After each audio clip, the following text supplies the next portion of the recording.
Hello everyone, welcome to a brand new edition of the Triple Trio. Looking forward to a great weekend of racing in Hong Kong. Jason Richardson, Clint Hutchison and the Hall of Famer. We've literally got it all. Hutchi, good to see you. Good to see you too, Richo. Yeah, we've had an interesting week in Hong Kong. A lot of bad weather, but fortunately some good results along the way. And looking forward to the weekend. I think the weather's going to be a lot clearer, so hopefully that'll help us. I'm looking forward as well to talking to Harry Bentley. He's going to be on the show a little bit later. And RS Dye, our third panel member, has been making all sorts of waves this week. Shane, as always, a bloody pleasure to see you. Hi, mate. Sorry, I'm under the weather, a bit sick again. I seem to always get sick, but never mind. That's part of my life now with my lungs. The jockeys' vests. Everyone who rides in them practically knows they're not safe, so something's got to be done.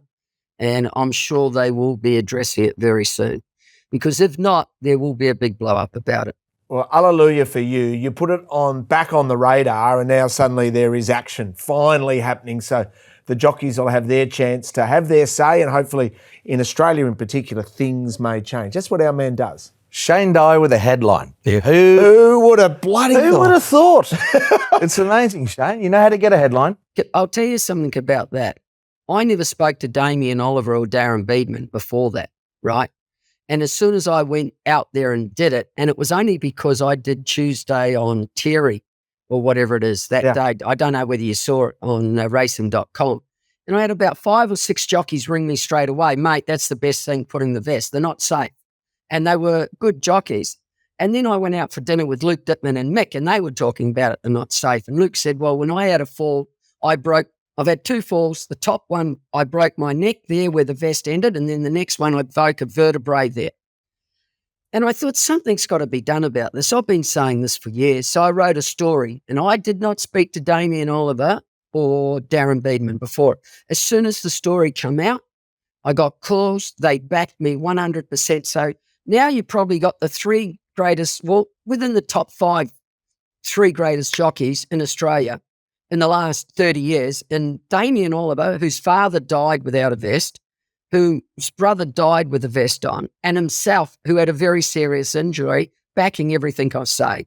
And then you've got Darren Beedman, who everyone or a lot think is the best, and he's a goody-good, doesn't say anything controversial, and he's just come out full steam ahead.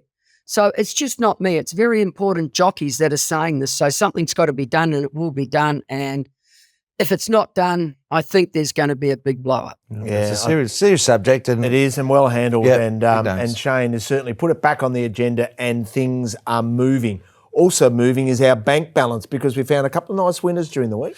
It wasn't easy. I mean, these weather conditions have hit. I think we've had more wet tracks probably in the last month than you normally get in Hong Kong, sometimes in a whole season. And actually getting way out off the rail is so unusual to watch. It's a lot better out there, that's for sure. Outside fence is the place to be, but Universal Horizon, by this stage of the day, which was late in the day, probably down the middle, was good. This was a good result. Eason bucked the trend on the night. We've got a nice price about him, $18. Look, this was a big win because it was such a leader. It was as much a leader biased track as you'll get at the Valley, and he came from well back, got over the top of the short price favourite there, so it was good to take on How Deep Is Your Love and get it right and get a nice result as a consequence. A horse's name escapes me, but first leg of the quaddie, I think you're on Luke Ferraris. One for all? One for all. Stormed towards it from the outside, got to the front, kicked, and landed the prize at a good price.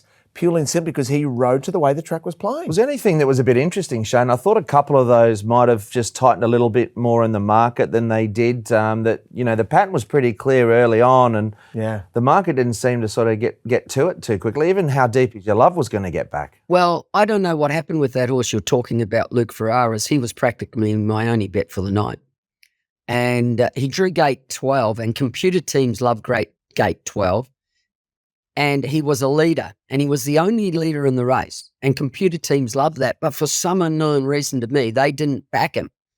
And he just kept blowing. And he got out to $8, and I had him like $3.50 or something, right? And he was practically my only bet, and he's going to be on the show later because that was a very good ride because he committed early. But you're exactly right. I couldn't understand why, Clint, they didn't back him, computer teams. And computer teams control the Hong Kong market. They certainly do. Yeah, big show coming up. All the usual features will burst out of the gates with all the news as well. The Sweet in Defeat file is nice and full. We'll look around the world. I think Newbury, the Lockinge will be our focus. And talking English, Harry Bentley is our very special guest. But first, let's burst out of the gate.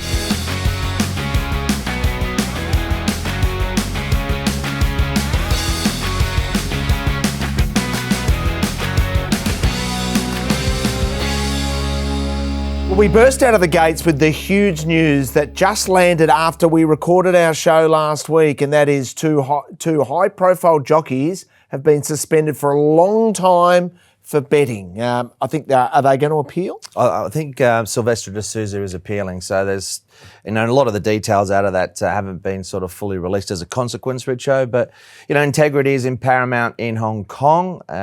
Good to see that this was obviously the race in question surrounding.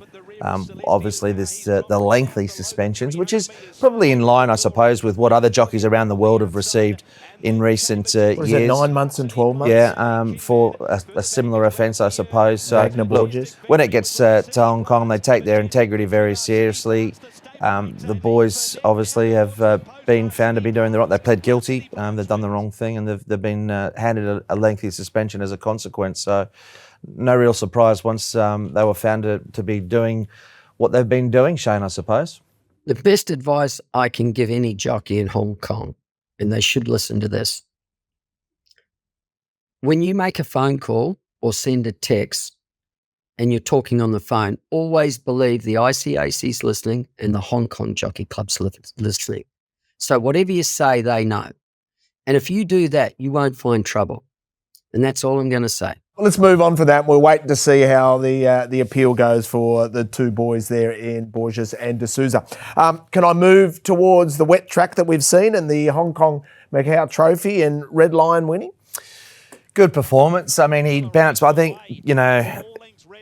he was very good too back, and he had excuses his following run. But by this stage of the day, once again, it was a case of who handled the ground. Beauty Turner was there, thought he ran okay, probably didn't like the track as much as a few of the others, but another John Size run, another good performance, Shane, and Hong Kong are dominated once again, which they do. The barrier won the race. If the second horse had drawn 14, he wins for sure. And that's why he was well back with the pros, because he had an outside gate on a wet track and was going to be forward, and the other one blew because he was going to be inside. He lost his posse.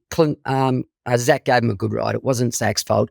He couldn't get going through the ground early, and at the half mile, he lost more ground. Whereas he was 5, 6, 7, 8 wide, he just would have kept tracking up and around and been on the bridle. He wins for sure, I believe. That's my opinion. That inside but part of the track. when you're on the inside, you're losing ground. If you watch from the 600 to the winning post, he's making ground up on them, and he kept coming. And I thought at the 600 he was going no good, gonna be back. But he ran enormous, I thought, the second horse. The winner won very well, had the weight, and he had the good draw being, I think, 13 or 12 or 14, and was out of trouble the whole way, and he was too good. Since I've been following Hong Kong racing, I can't remember, I've seen a lot of rain, but I can't remember rain-affected tracks like we're seing in recent time. Huge amount of rain. I mean, Shane, your experience and Hutchie's experience is, way dwarfs me, but can we remember rain like this? Not like, obviously, it's monsoonal season, so it does rain in Hong Kong a lot. They've probably been lucky I'd say in the last 5 years, we've had more wet tracks definitely in the last 12 months than we've probably had. There was a stage there for 2 years where we hardly raced on a wet track. Yeah. So it has been a little bit more than normal, but fingers crossed for this weekend. Can I just tell you something, Richo? In Hong Kong, if you get 15 inches of rain the morning of the race at 10 o'clock, the track will still be fast. Yeah. It'll still be good. You only get a wet track when it's raining during the day. Yeah. So if it stops raining an hour before the first, it's good. But if it continuously rains through the day, that's when you get a wet track. Yeah, no, it's a good call. Happy Valley on Wednesday night. Luke Ferraris is in really good form, a treble. It is. I mean, a big factor of this, and this was a bit like last season when Lyle and Douglas were going really well. I think it's something for punters just to take note of in terms of patterns, because we had a week off on the dirt. They hadn't raced at the Valley for a couple of weeks.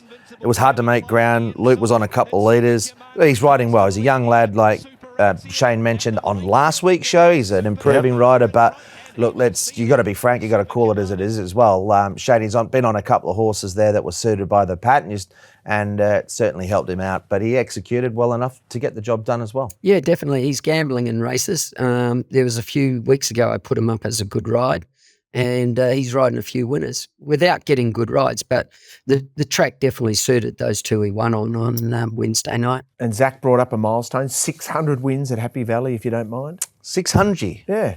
It's going all right, Zach, isn't it? But he wouldn't have been happy because and this is the issue that he's got, probably late in the season. You can get some tracks on, when the weather does impact it. Romantic Lad was one of the shorter price runners on the whole card. And took a long time for him to get over Fearless Fire. But, he's better than the margin there. But he only walked away with one winner. And it's like that run rate that we talk about when we watch the cricket. You just fall behind one, it puts pressure on. 2 to 3 a meeting? He needed basically prior to that meeting 2 a meeting, which is more than achievable for him. Absolutely. And it really changes things if he can get a double or 3 or 4 home. But it's for whatever reason, Shane, it's not as easy to do it this time of the year, is it? I think the days we go and you ride a bag, I think towards the end of the season can be a bit tougher. He'll go very close to it. The only way he doesn't is if he's suspended. As soon as he gets a suspension, it's all over. He won't be doing it. But if he doesn't, he'll get within 3 or 4 and it'll go either way. He's on track to ride. If he rides 2, I think if he rides 2 winners a meeting from here on and he misses by 1. So he's not going to be far away, but it comes down to suspensions.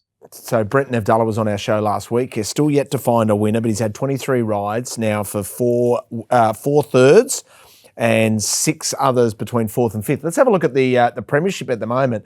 And Zach on 135, Vincent Ho on 74. Huey's had a wonderful season.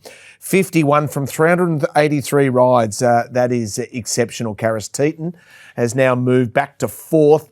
And then we go Chadwick and Hewitson and John Size. So, Hutch, a question. Size, Law, you, Cruz, Founds and Louis. Who is really stoked with their season and who of those thinks it's a little short of what I needed? Well, the people that are stoked with their season would be Jamie Richards and Pierre Ung because who aren't there. Aren't there, but it's their first season. They've done very well. John will be really happy. So Jamie's 31. Yep, but for your first season, that's a big effort. And given how many runners he's had.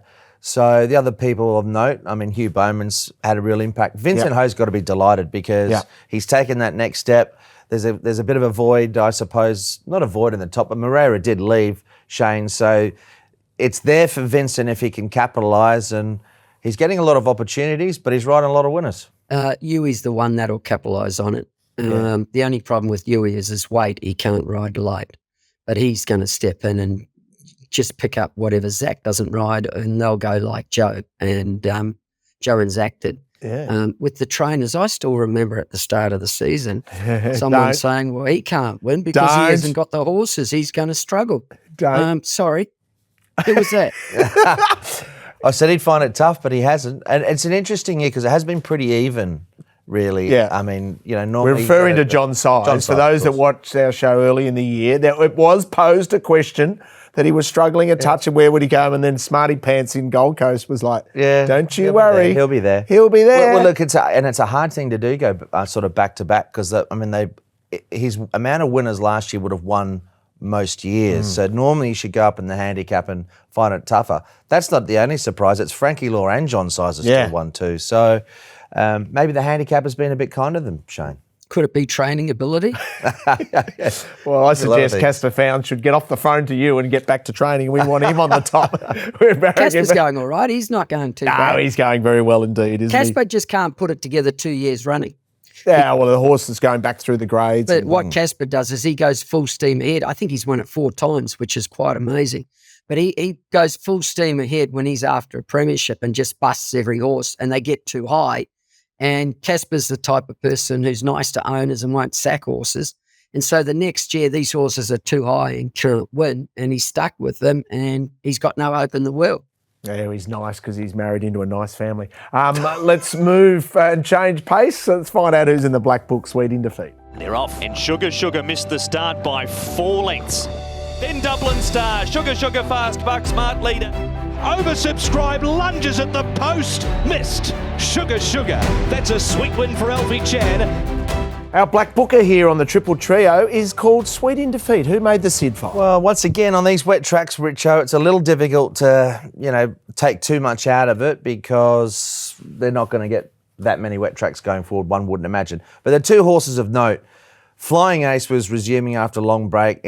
He ran well. I think he got through the ground the other day with Hugh Bowman on board, and I'm sure that he's a nice prospect going forward for David Hall, and I'm sure that there'll be more races for Flying Ace. And there was one during the week called Chirin Mascot, who we had actually something on. And look, once again, this pattern was really against, but just get an opportunity. We're going to watch the last 100 metres here. It wasn't easy to peg them back. I know, and obviously the winner is outside the lead, a meaningful start at this point in time, but I thought he was over the odds at $20. He actually ran well against a similar field to start before, Shane, and, he got through the line pretty well. I think we're going to see him on a fairer track going forward, and might be able to follow him, I think, in the not too distant future. Yeah, first season, Clint. Next season, he'll go up a notch, but he's racing well without winning or placing. Yeah, that was actually a good run. So into the Sid file goes Flying Ace and also Chirin Mascot. Here's the moment where all jockeys in Hong Kong sit up, get a little scared. Genius or Slaughter? They sweep for home now. Beander Cross has come very wide. Beander Cross answering the urgings of Shane Dye. Mannerism coming at him. Mannerism has got it. Daring tactics by Shane Dye. He's got Octagonal in full flight on the corner. Bold tactics by Shane Dye are going to pay off, and he pinches the Chipping Norton. So Genius or Slaughter, an opportunity for our Hall of Fame jockey in Raymond Shane Dye, the golden boy, the gifted one, Billy Idol, to have a look at all the rides and say that was outstanding or that one needs to lift. We're in your hands. Have a nice little gulp of herbal tea and get ready, young man. Put a couple up there, boys. Now, this is winning method the other day. Now, this is called gambling, right? He stayed on the inside and didn't come out. That's a huge gamble, but he really hugged the fence. If he had come out, this horse wouldn't have won, even though the track was better there. But if you know this horse, he had a one run on a soft ground before, and he went really, really well on it. So he does handle the wet track, and he does get through it. But he gambled in the race, and he deserves a mention because it paid off through him doing that, Clint. That was very good, wasn't it? So he gambled by sticking towards the rail. I think by that stage of the day as well, Shane, who knows where the best ground was? It was pretty chopped up everywhere.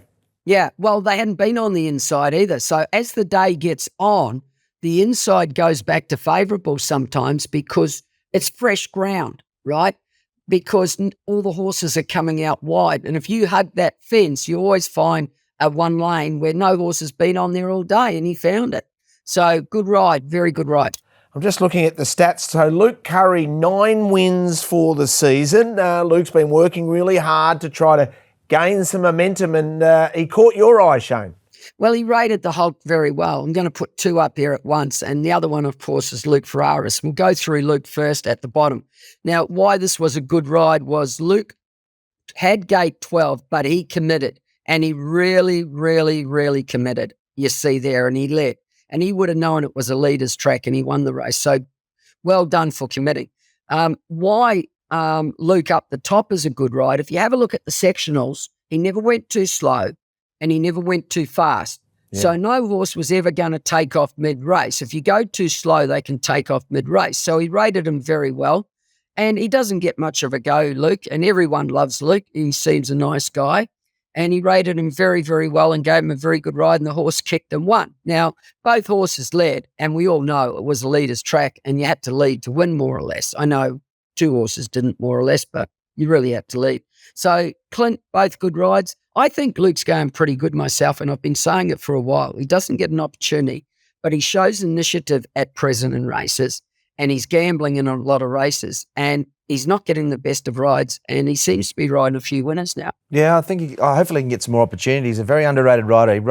I like that ride on the Hulk there, Shay, for the point you mentioned. He went quick enough, and also he picked it up early enough. Yeah, he did. So at a key stage, he didn't allow them to sort of, get to him, and you don't always win the race in that final 100. Sometimes you can bust them open or make your move at the right time. So hopefully get some more opportunities. He does have a couple of good rides, I think, on the weekend, and hopefully a few more doors open for him. Yeah, it was just that part of the race where just before he got to that corner, he actually got moving and he got a lot of them off the bit, didn't he? And suddenly what was a half length suddenly became three entering the straight. Yep. He wins the race there as opposed to the last 100. Definitely. So hopefully Luke Curry can get a few more opportunities anyway. I think he's, like I said, with what he's been given, I think he's riding well. Are you any negative rides, any slaughters that we need to be identified? Wet tracks, how can you crucify anyone on a wet track? No, none. You're under the weather I'm physically. I'm more worried about myself than the other boys riding bad. You just rest yourself up, big boy, because we've got a special treat for you. Gun jockey Harry Bentley joins us.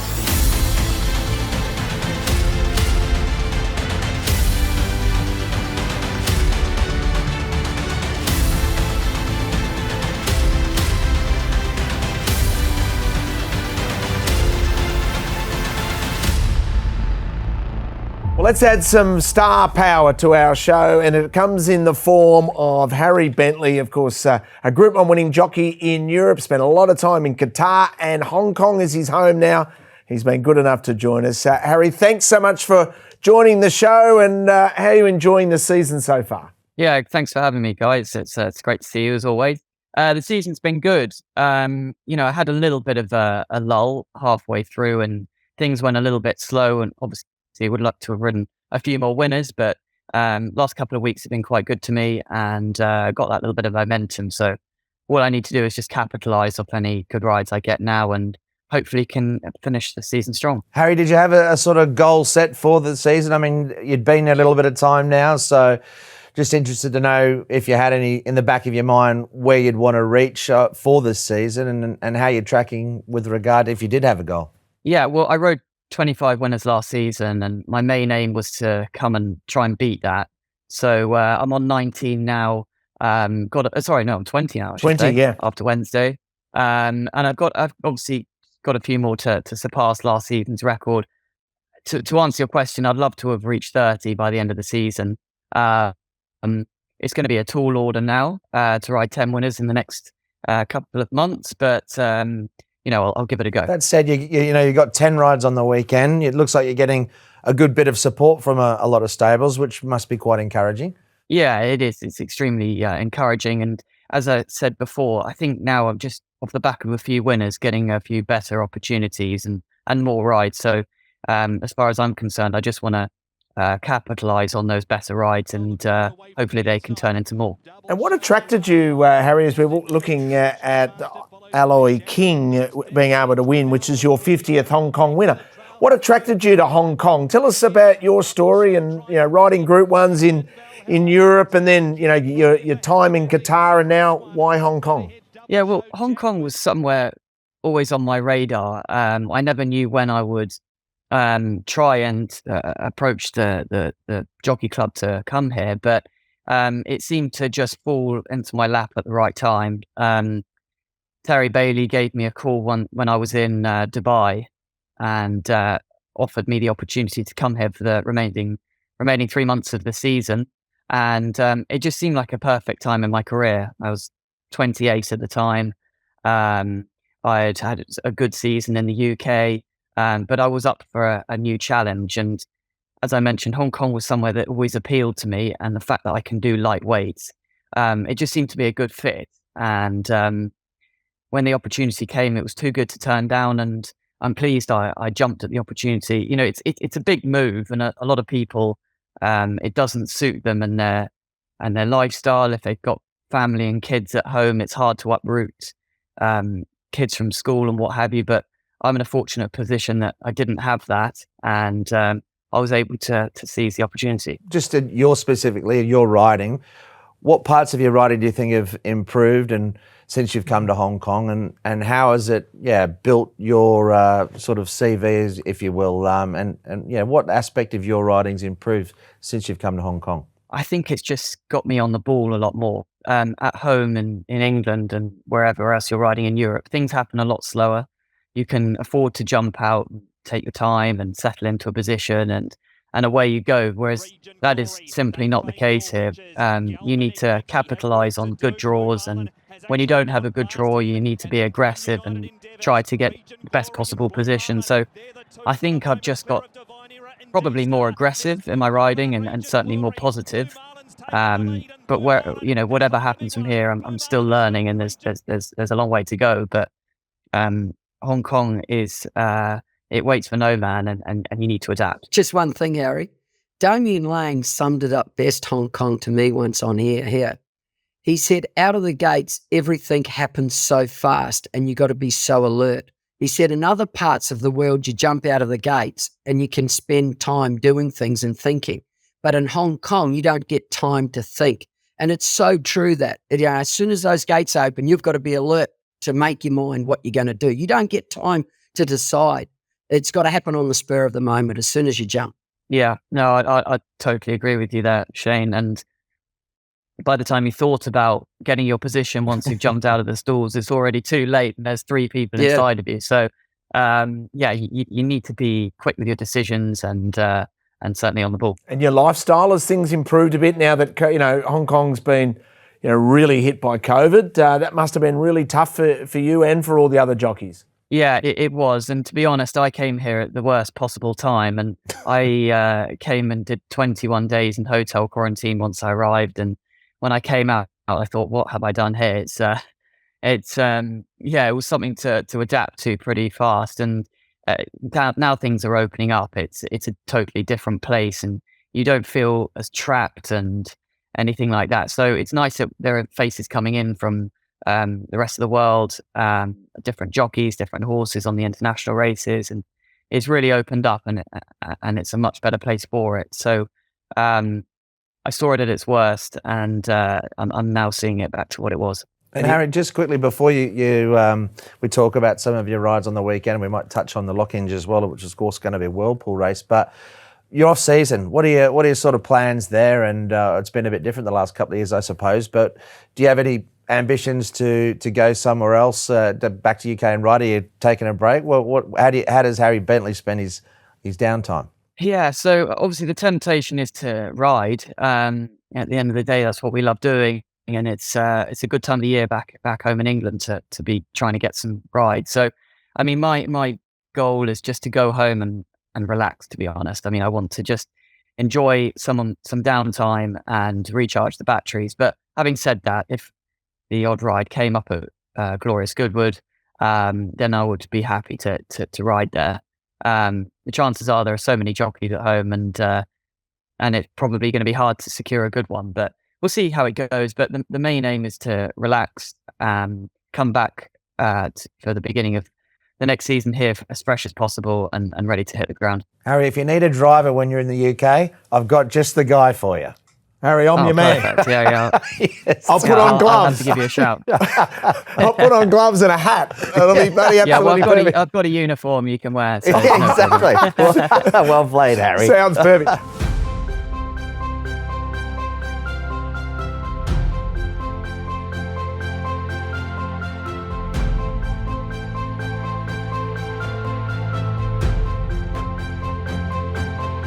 Hutch talked about the fact that the whirlpool meeting comes up at Newbury on the weekend, and the Lockinge is always fascinating, and I think Modern Games will probably start the favourite there for Godolphin. Have you been following what's going on in English racing at the moment? We're covering there's 2 main races there.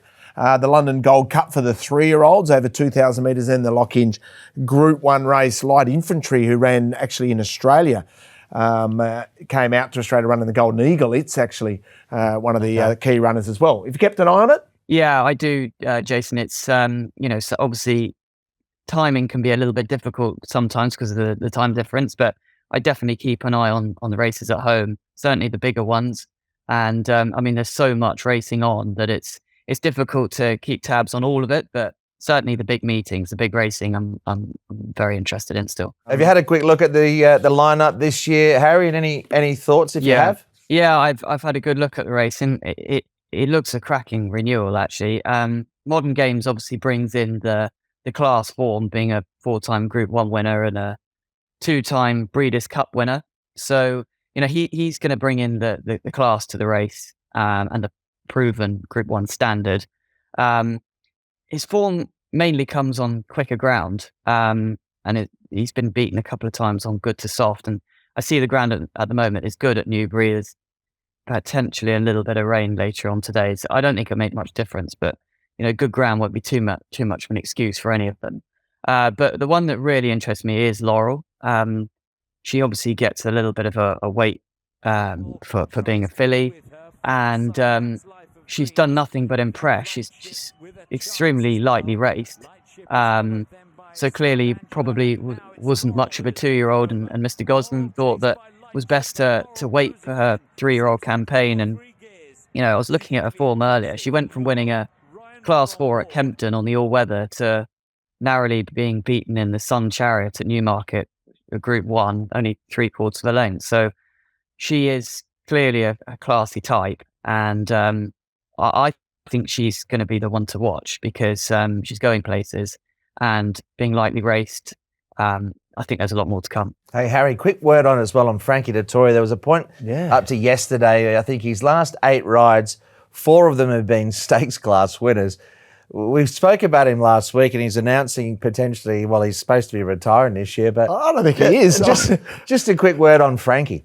Oh, he's just a machine, isn't he? I mean, he's poetry in motion, and those big races, I think he just comes alive. He thrives off the pressure of the big day and the big race, and he just provides. And I know he's obviously said he's retiring at the end of this season, but he'll find it hard to walk away, especially when things are going so well, and he's walking away from an extremely powerful stable and John Gosden. So hard to down tools at such a time. But he's on the top of his game still, unbelievably. Yeah, he's only 50 years young, so I wouldn't be giving it up if I was him. But he's like Shane, he feels like 25. Exactly right, though he's a bit under the weather, our man, today. The Astrologist ran on during the week at York and was playing. They've now changed. This is the Australian sprinter that ran second in the Alquoz. They've now changed his preparation leading into Royal Ascot and saying he's going to need another run now leading in just to try to get him a touch fitter. Yeah, I noticed the nose roll on him. I don't know if, look, I'm not sure what the training regime's been over there. He's obviously not in the top 15 sprinters in Australia, but he's not that far off them either. No. But he was better in Dubai than there, but he can bounce back. I think he'll be competitive in the right race, but he was pretty plain there. Yeah, so he'll run, I think he'll run in the Platinum Jubilee on the last day over 1,200 metres. Shane, you've cast your eye over Harry's rides. He's got a full book of rides. Is there a couple that you'd like to identify? But I thought that race 4 had a very good chance, superb move. Now, he's improving with racing, Harry, and he's just getting better and better, and his last run was very good. Not a lot of pace there. From gate 8, you'll be forward. And I'll tell you what he did do. He trialled really good before his last run when he ran second, which says he's definitely improving. So he's placed, he can win it. I don't think you've ridden him, have you? Or you might have ridden him earlier on when he was going no good. Yeah, I rode him a couple of times, once at Happy Valley at the beginning of the season. And I don't think he was quite 100% ready. And I rode him again another time, I think over 1,400. But I agree. It's the best of my rides. And he looks like he's just getting the hang of things now. He's quite one-paced by the look of it. But from that draw, I agree. I think I'll be pressing forward. And the other one that was a huge surprise is in race 8. Silver Sonic. I don't know how that went so good last start because its first run was no good, just having a look at it here, and its trials were no good. But last start, he went really well. You rode him. He did. They went very slow in front, turned it into a bit of a sprint. And but coming from where he did, actually, he ran extremely well and finished his race off very well. So hopefully he can back that form up. I mean, we've got a bit of an awkward gate in 12, so got a bit of work to do there. But hopefully he can find a little bit more improvement again, and he should run a race. You know, that race the other day over 1,400, he come home in 21.82. Not many horses do that, which was a shock to me. from what, well, he was $187, so it tells you, but. A lot of horses came home in good time in that race with correct. the slow tempo. But one thing he did do is post the second best 200 of the day. So he's obviously got a turn of foot, Harry, and he's only lightly raced, so hopefully he can do something for you. But did you think that sounded like you thought Superb Move was probably one of your better rides? Yeah, for sure. Out of my 10, Superb Move is the one that stands out to me as my best chance, being just a horse progressing nicely, and he's carrying a very light weight. He's only got 117 on his back, so he'll feel like he's loose and should have a great chance. Harry, how's your Aussie accent going? You're starting to be surrounded by Aussies in the jockeys room at the moment. I know, I'm being outnumbered. Has the dynamics changed? Just yet. Wait for the Ashes, Harry. Oh, I know. Don't start. Just remember and tell them that they all, once upon a time, come from England. So they are bred to your lines. Surprisingly, Shane, that doesn't go down too well. and just say to them, don't you have a bit of bad blood in you? We sent our worst over there once upon a time, and now look what we get back, you. Don't you? Yeah, I'll put that one in the locker. Yeah. Oh, just make sure you pick your mark. Yes, exactly. Deliver that one to Luke Curry. He's hard to buy. He'll smile at anything. Harry, as always, mate, pleasure to catch up. Good luck this weekend. It's a huge opportunity with a full card, and thanks so much for your time. Yeah, likewise, James. Thanks very much for having me, and look forward to seeing you again. Oh, good on you. The one Good and luck, only mate. Harry Bentley. Lovely fella. Full book of rides, if you don't mind, on Sunday. We're going to analyse the best races next.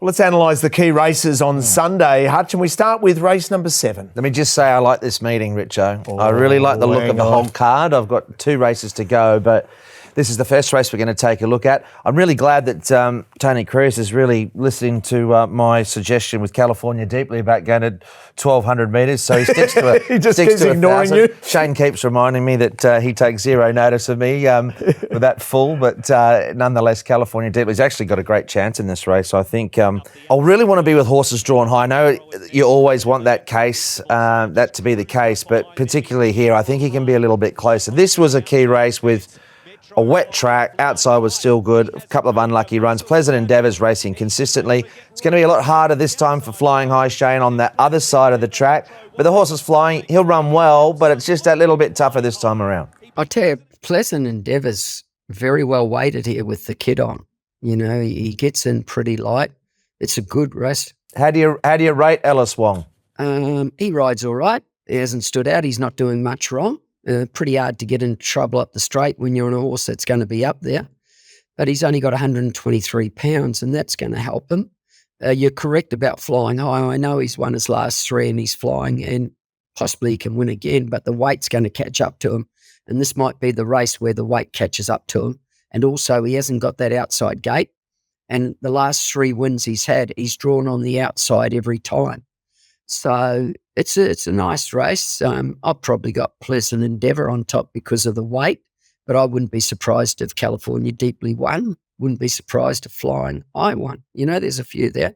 6.5 kilo swing with Pleasant Endeavour as well with the winner there. It's too much. It's a lot like Shane said, but California Deeply, when he ran against We Are Hero, he drew low and he jumped pretty well. He could have been a lot closer that day, and the way that the race panned out, he ended up having to make his challenge on the far side. If he jumps as well as he did on this occasion, he can win this race. He also gets a few kilos off. He's ready to go again. So my top selection there will be California Deeply. So just to reiterate, you've been begging Tony Cruz to put him to 1,200 metres. He keeps him at 1,000 and you say, good decision, Tony. I'm tipping you. Well, he's still a good chance, but he'd be a moral over 1,200. Don't say that word. He would be. We move over to race number 8 for us to assess here, and this is over 1,200 metres. I'm really looking forward to this race, and I've got Reward Smile, who won at a nice price for Luke Curry and John Size on debut, beating Prince of Porty, who comes out of barrier 11. I got him marked 5:30. The barrier is going to be a little bit tricky. And a horse that won on the same day called Lucky Encounter. Now, what's interesting about how we line all of these up is Lucky Encounter actually posted a better time overall than Reward Smile, albeit off a stronger tempo, and now he drops in weight. But I think that Reward Smile will have his measure, and the reasons for that are this. He came home in stronger sections, albeit off a slower speed, but John Size, second up, he maps nice, he's going to get a very similar run, so it's going to be a bit trickier for Zach, not to say that Prince of Porty can't win, but the market might well be alongside of Lucky Encounter, who, like I said, won on the same day in an almost identical time, I think a tenth of a second quicker, Shane. And he does drop, I think, 5 kilos off that. So it's an easy to make a case for Lucky Encounter, but I'm going to be with Reward Smile. Like I said, I think there was a little bit more in the locker there, and his closing sections, in particular his final 400 there, was pretty strong.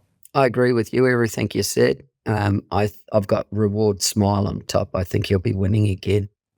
And Luke Curry's in the saddle for John Size. Yeah. The people we've been chatting about. And Silver Sonic is in that race. I think Shane highlighted that as one for Harry's to ride. I mean, would have loved it for him to draw a gate here. He ran really well the other day, like has been mentioned. The race didn't go that well as a whole, but he still pegged back ground off other horses what he probably wasn't entitled to. So he might be one to include in your exotics. Then we go to race number 9, and this is over 1,600 metres, Class 2.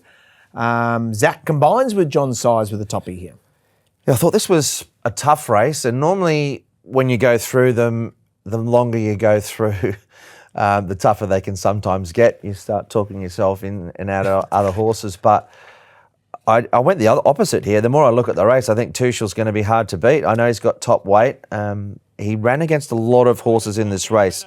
California 10, Sunny Star, Flaming Rabbit had the leaders back on this occasion. Drombeg Banner there. I thought this was a good run. Zach's jumped off Sweet Encounter. He rides Tuchel. Tuchel's 3 for zip against Sweet Encounter. He can take a position. That Derby form's worked out well. The Beauty Eternal form's worked out well, Shane. So I think it was probably a pretty easy decision for Zach to pick Tuchel, who's got the weight, but he's also got the class. Zach it wouldn't have been Zach's opinion. He wouldn't have known which one. That's John's. John's put him on the best one that he thought. Simple as that.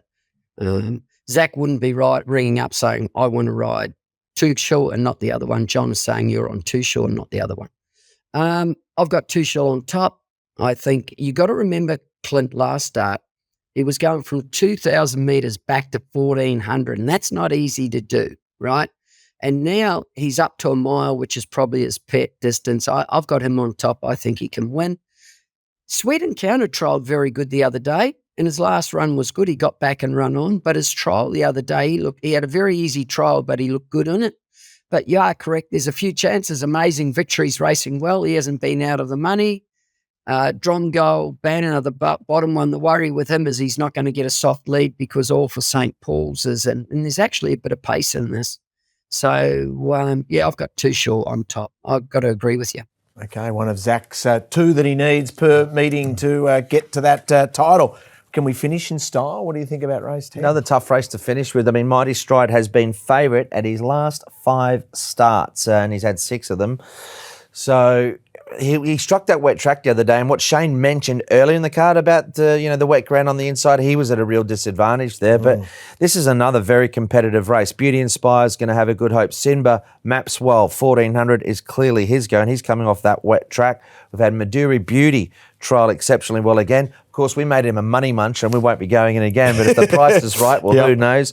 Taj Dragon covered more ground than Shane does on the Gold Coast when he goes to the beach, and that wasn't an ideal run, but Gate 1 will certainly help Taj Dragon. So I thought this was a pretty open sort of race, Shane. What have you got on top, though? Well, I ended up, Mighty Stride I'm respecting. I think he deserves it, but Beauty Inspire is going to be the on-top selection. Yeah. This race rated pretty well. They went fast, but Beauty Inspire has been knocking on the door, and I'm going to go with him again. He's been costly for me, Shane, but I think this looks a good race for him. Yeah, Beauty Inspired's got to be taught to race properly, and they're starting to teach him to race properly. He doesn't know how to race yet. He'll be a better horse next season.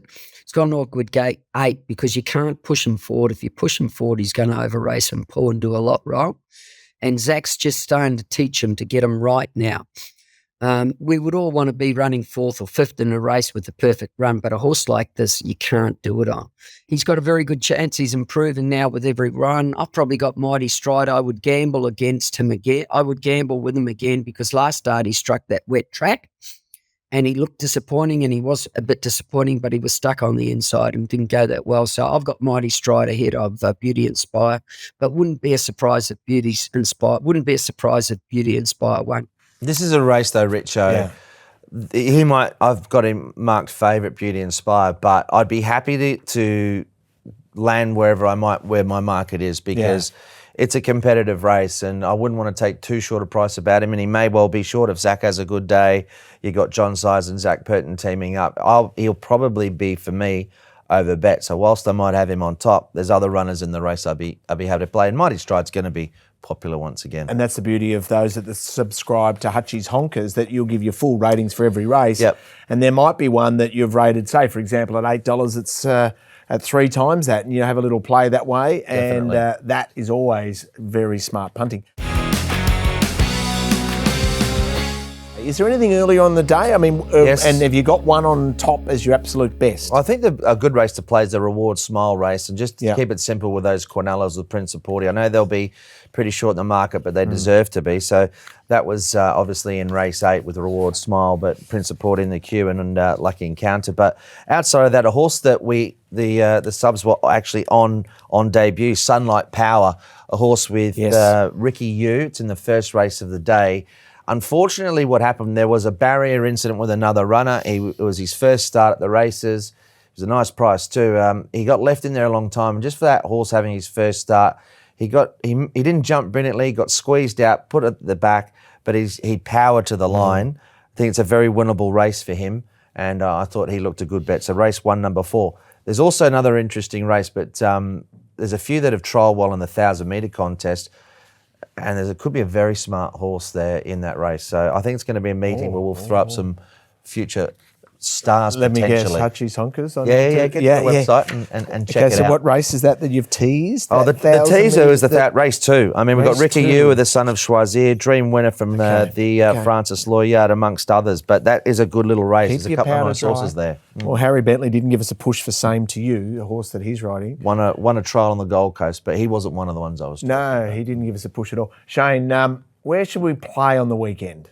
I haven't even looked at race 2. I'm that far behind because I've been sick and I couldn't concentrate last night. I was so blocked up. I'm going to put a lot of pressure on Harry. Let's see how good he is. Let's go Superb Move, eh? Let's put the pressure on her. He'll be up there in a race that shouldn't be run too fast. You've only really got Looking Cool from gate 4. Young Victory's got the blinkers on, I think, for the first time, so he might pull. Fast Buck will go forward from gate 7. But from gate 8, there's a possibility that he could just lob outside off Fast Buck if he leads. So unless Lucky Cool kicks up on the inside, and let's go Superb Move. Look, boys, I haven't done the cards, so I'm behind. Mate, but I'll go Superb Move. You're under weather, and we thank you for joining us today. I know you're doing it tough, mate, but we love you. And of course, next week is the Champions and Chater Cup, 2,400 metres, last Group 1 of the season. You've been hearing some rumour and innuendo. Yes, apparently there is an announcement with Michael Dee, of course, who's had a fantastic year. Amazing. In Australia. 5 Group 1s for the season, sits second on the premiership, Group 1 premiership. Yeah, he has just turned the corner, Shane. I know you've been a fan of some of his rides in the past 12 to 18 months, so it's nice for him to get an opportunity to ride in Hong Kong. Okay, this is what I think. He's as good as what I've seen as James McDonald in Group 1 races the past 12 months, and I watched them all. He's a different rider in a Group 1, which is great, and he doesn't make mistakes, and he gambles, and his ride, I think it was in the Caulfield Cup we highlighted, was Durston. astronomical. And you got to remember, he's not riding favourites in Group 1s, right? He's on the second, third stringers, but what I've noticed, he's an outstanding Group 1 jockey. I haven't watched him enough in normal races because I don't really watch normal races. But what I'm seeing in Group 1s is he's as good as anyone in Australia in Group 1s. Shane, it doesn't hurt that he's a Kiwi. Is he a Kiwi, is he? Oh, there he goes. Too good. Too good again. Hey, mate, rest up, RS, please. We need you back as your golden boy self next week. I'll tell you something I'm learning about Richo. As he has a cup of tea. Are you waiting? I'm waiting. You know, Clint and I haven't missed a show here, no matter how sick and how many appointments we've got and our schedule, how busy it is. How many have you missed since we've started? I think 3. You tell him, Shane. 3. More than 3. I think I might go back and count them. I reckon I might be safe because your math skills is not so good. Hey, don't choke on that tea, but I love you anyway. Well played. Thank you, Shane. Rest up. Hutchie, always an absolute pleasure to see you. I hope you too. enjoyed the Triple Trio. We'll do it next week, building into the big Group 1.